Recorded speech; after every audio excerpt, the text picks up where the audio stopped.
is actually talking about the detection of electromagnetic radiation. Okay, detection of electromagnetic radiation is going to be one of the easier chapters. Okay, because you will know a lot about electromagnetic radiation, so you should not find it very difficult. And when you look into the electromagnetic spectrum, this is the image that you mostly find. Okay, and this particular image gives you a lot of information. Okay, but here what we are going to concentrate on is the wavelength. So look into this part. Okay, these are actually nothing but radio waves, right? Now radio waves are something which is basically having a large wavelength. So it can be compared to the size of a building and that sort. Okay, if you look into some of the more description of these wavelength sizes. Okay, but if you go to shorter and shorter wavelength, let's say I go to the infrared wavelength, I see that it becomes shorter. Visible light forms a very small portion of the electromagnetic spectrum. Okay, and that usually lies between 400 nanometer to 700 nanometer. So this is something which you already know. Okay, and then if you go beyond visible light, okay, on the lower wavelength region, you get the ultra wavelength, right, ultraviolet wavelength, and then you get the X-rays, and then you get the gamma rays. Okay, so in this first part of this unit, what we are going to concentrate is on X-rays.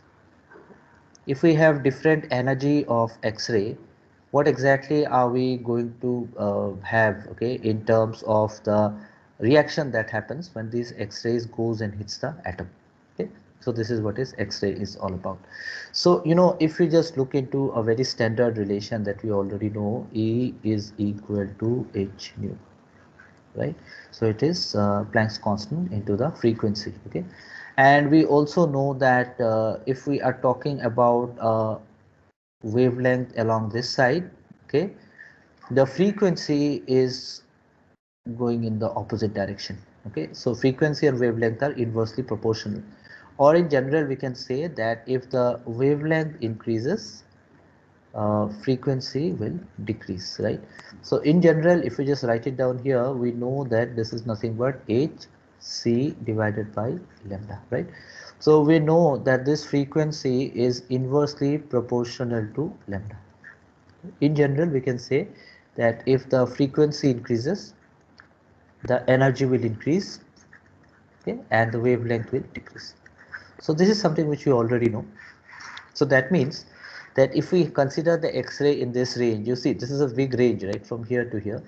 There will be different energies of X-rays depending on what is the frequency and what is the wavelength. Okay, so as we go to a shorter and shorter wavelength, we will see the energy would be higher and higher. But then the way that this X-rays interact, okay, with the atom will decide whether what kind of effect you are going to get. Are you going to get something like a Compton effect? Are you going to get something like which is just scattering? Is there going to be any kind of photoelectric effect? Are we going to generate more X-rays from the atom itself, characteristic X-ray? Okay, it will all depend on what is this energy all about. Okay, so if we just consider the universe, we know that most part of the universe is actually invisible to us. Okay, the light. So if we consider this entire electromagnetic spectrum as the light, we are able to see only the visible part of it. The other part is more or less invisible to us. Okay, but then we know it very well that this really has got a lot of impact. Okay, and we really need to study them one by one. So what we are going to do now is we are going to study about X-ray detection. Okay, so what happens is in X-ray detection, the first thing is what are X-rays. So when we studied about XRD, we actually already have studied a lot about X-ray detection, right? And we are actually using specialized devices to detect X-rays. Okay, but at the same time we also know that what exactly are X-rays, right? In the year 1901, when William Röntgen actually got his Nobel Prize for the discovery of X-rays, okay, it was very much path-breaking, because X-ray has got tremendous application even today. We call it in the medical field, okay, or in the research field, or in the nuclear field, okay, everywhere X-ray plays a very important role.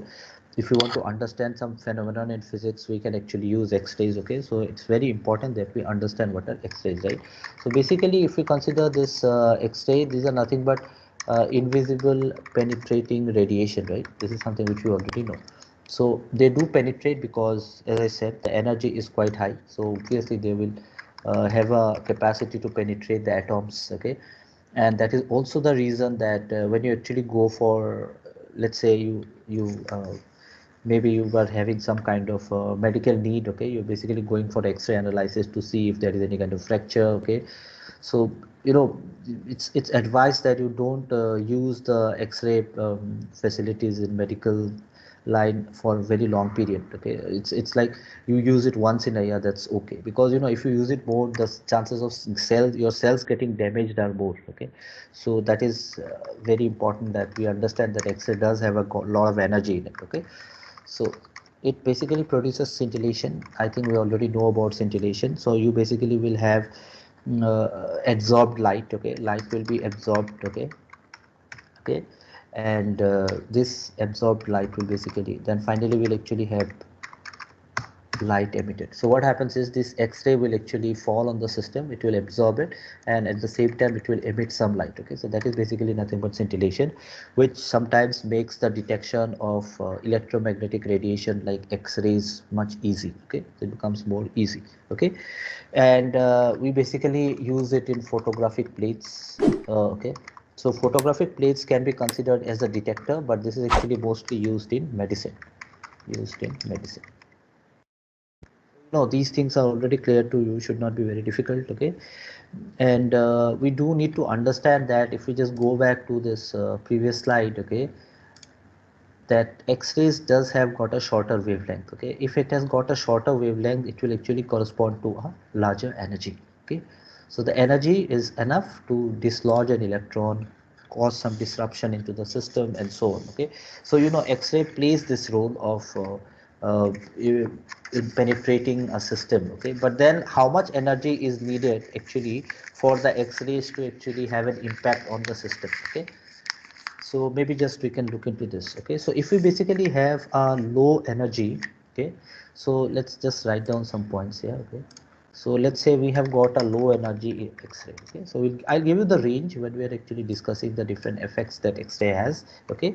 If we are basically considering a low energy, okay, the interaction of the atom is with the entire atom. The interaction of the X-ray is with the entire atom. So basically it interacts with the entire atom. When we study nuclear physics in your next semester, you will understand something which we call as cross section, okay. Something you've already studied, but in general you can understand this, that cross section means that how much of the external radiation can interact with the atom. If the cross section is more, that means it interacts more. So this is quite obvious. If the energy is low, okay, the X-ray will have enough time to interact with the whole atom. But imagine the energy being very high, so it will pass very fast through the atom.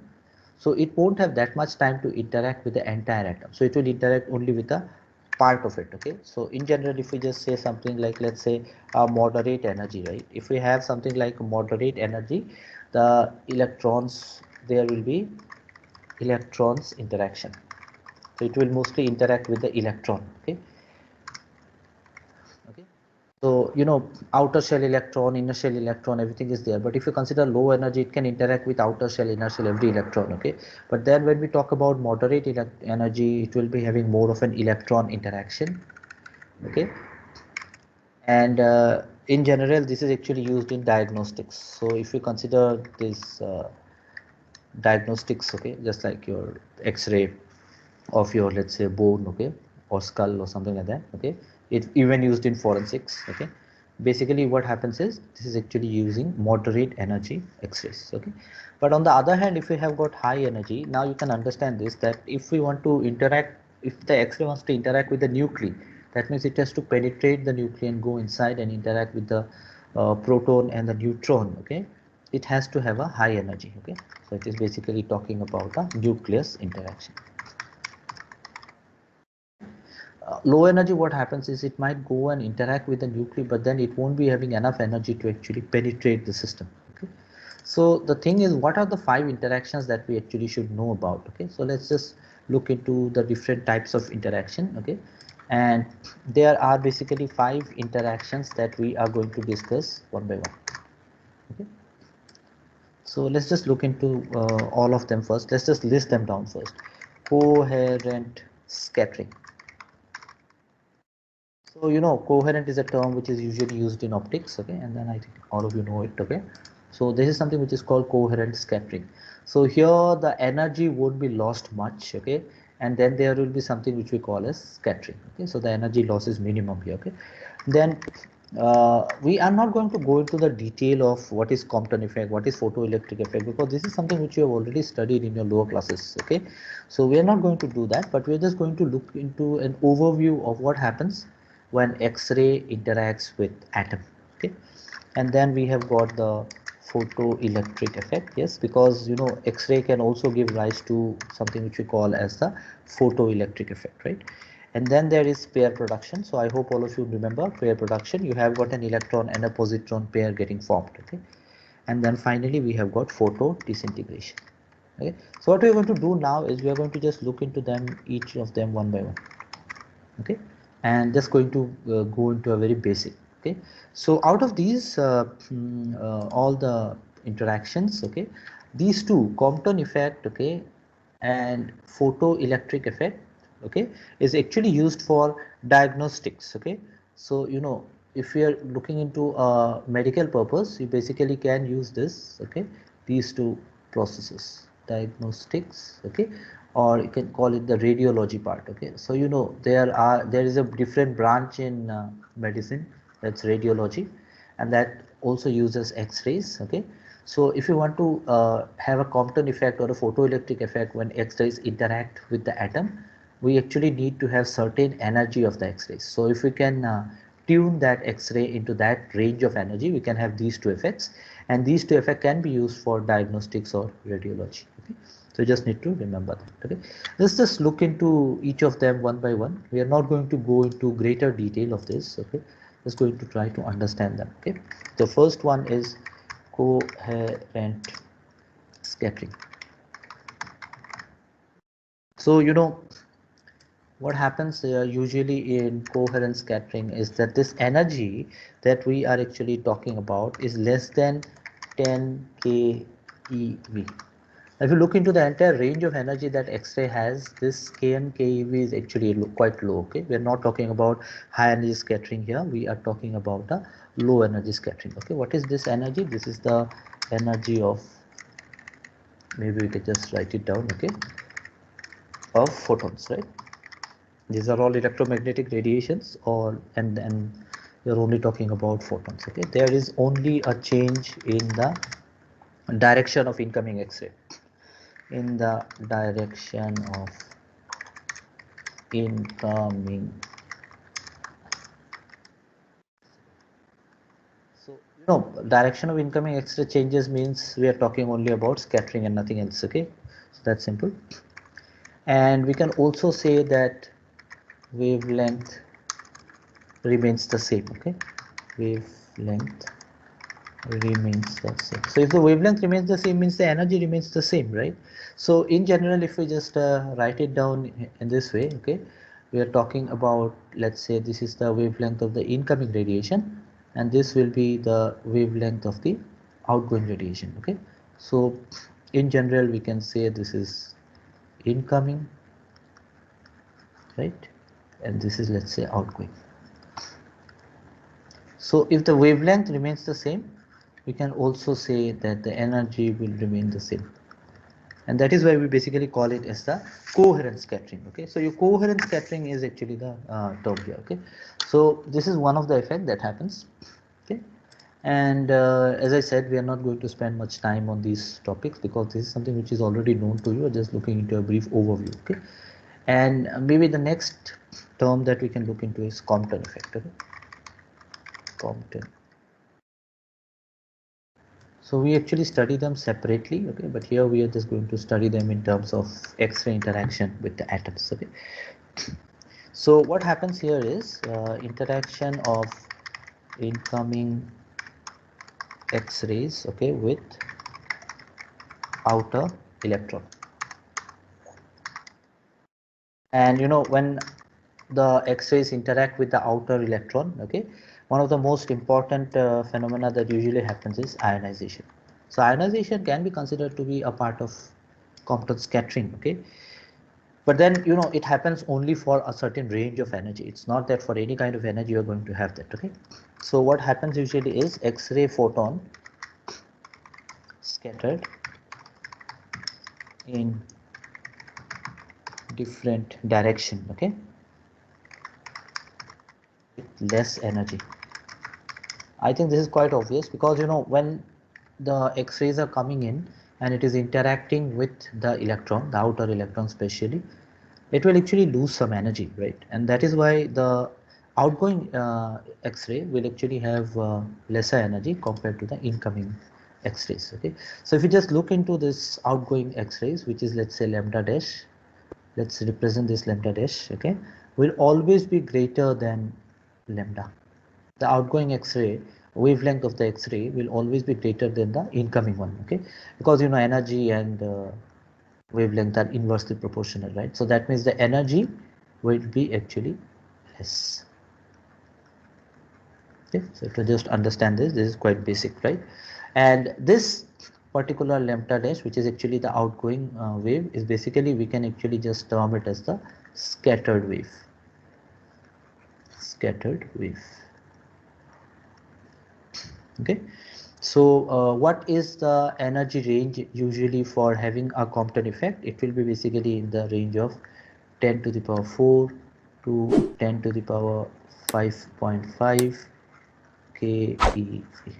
So you know, the energy is quite different here. Less than 10 keV, this is already 10,000, right? Not 10,000 even, 1 lakh. Okay, 1 lakh keV. So you know, this is quite high. Okay, sorry, 10,000, yeah, 10,000 keV. So this is quite high, right? So this is the one of the important part that we need to understand, that depending on the energy, we are going to get different outputs. Okay,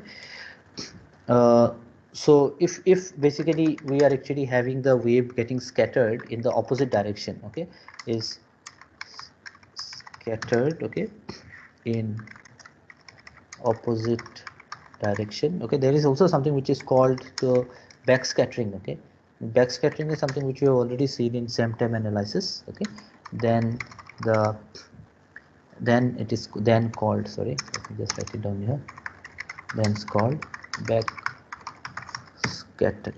Okay, there can be backscattering, but that backscattered wave will also have a wavelength which is shorter than the or greater than the outgoing incoming wave. Okay, so you know, if we just want to measure the probability of Compton effect, okay, so how much, what is the possibility of having a probability of Compton effect? So how probable it is? Okay, so this probability of Compton effect will be less, okay, when X-ray energy is high.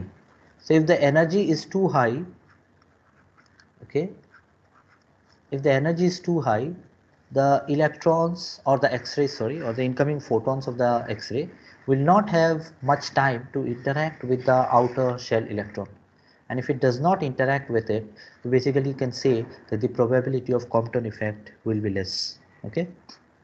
And you also have to remember this, that this does not depend on the atomic number. Okay, so the probability of Compton effect depends on the incoming energy. Okay, but it will basically stay the same. Okay, stay same when atomic number, right, atomic number is higher or lower. So in general we can say it is independent of the atomic number. It only depends on what is the energy of the incoming X-ray. Okay, and depending on that, you can actually get the Compton effect. Okay, so this is important. Okay, so next is photoelectric effect. I think one of the topic which you are very much familiar with. Okay, so photoelectric effect. Okay, the number 3, photoelectric effect. So you know, this is simple. You get a X-ray, you allow it to interact with the atom, it knocks out an electron, we have got the photoelectric effect. Okay, and so photoelectric effect can also happen at a similar range of energy when we are actually having it for Compton effect. Okay, so it will be 10 to the power 4 to 10 to the power 5.5 keV. Okay, so this might happen at the same range. Okay, So maybe I can just write this down, right? 10 to the power 4, and this is 10 to the power 5.5. Okay, so you can have it at this same range, photoelectric effect. Okay, but then in photoelectric effect, what happens is that the X-rays will interact with inner shell electrons. So X-ray interacts with inner shell electrons. So you understand this, that whenever you have an energy of X-ray photon this much, and it, let's say, interacts with the atom, we will have both photoelectric effect and Compton effect.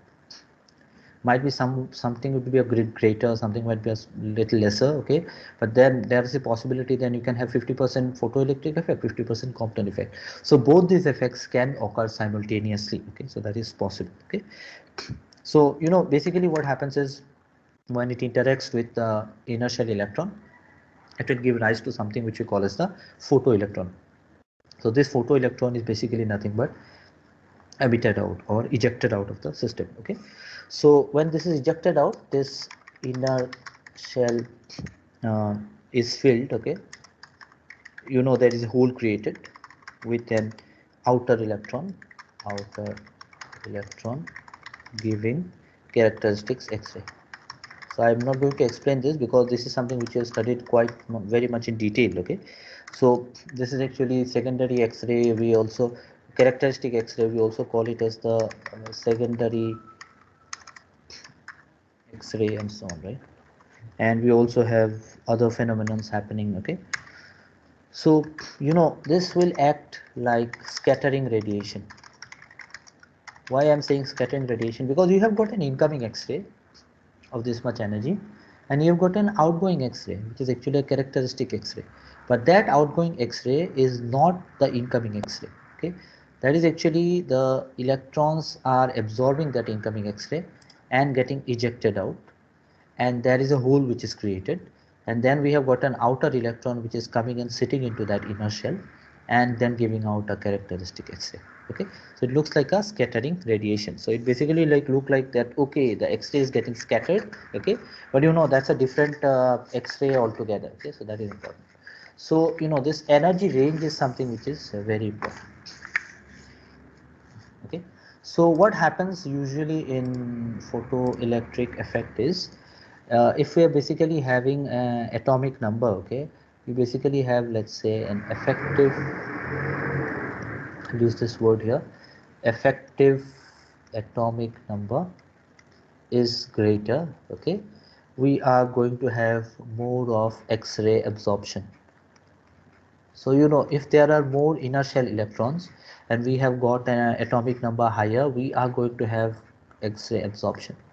So Compton effect does not depend on the atomic number, but then the photoelectric effect is dependent. More the electrons, okay, because the atomic number is higher, more the electrons, more of photoelectric effect is possible. Okay, so if we consider, let's say, something like fat, body fat. Okay, so a fat is something which will actually result in less absorption of X-rays. This is something which you already know, less absorption of X-rays, right?